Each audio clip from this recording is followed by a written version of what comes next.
नमस्कार दोस्तों, मैं जावित्री प्रजापति आप सबका अपने यूट्यूब चैनल जावित्री भजन गीत में स्वागत करती हूँ। आज मैं आप सबके लिए बहुत ही सुंदर तिलक गीत है। अगर आप सबको मेरा वीडियो अच्छा लगे तो मेरे वीडियो को लाइक, शेयर और सब्सक्राइब करना मत भूलें। बड़ा हाँ छोटा हाँ सरवा बड़ा हाँ जीजा जी छोटा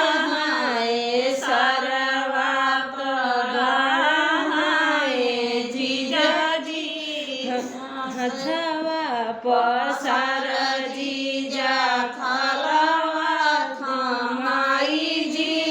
हथवा पसार जीजा खलवा थमाई जी छोटा हाय सरवा बड़े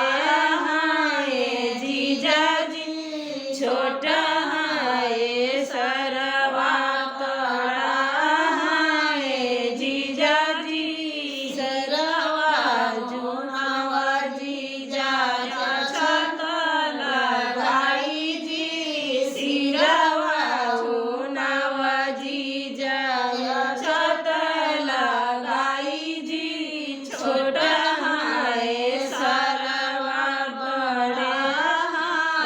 जीजा जी छोटा है सरवा बड़ा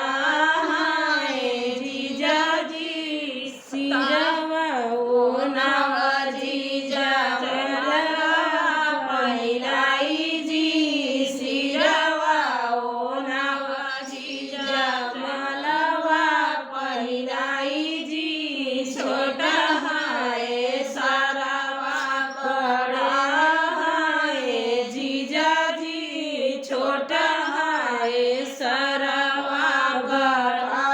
है जीजा जी हथवा पसार जीजा खलवा पहिलाई जी हथवा पसार जीजा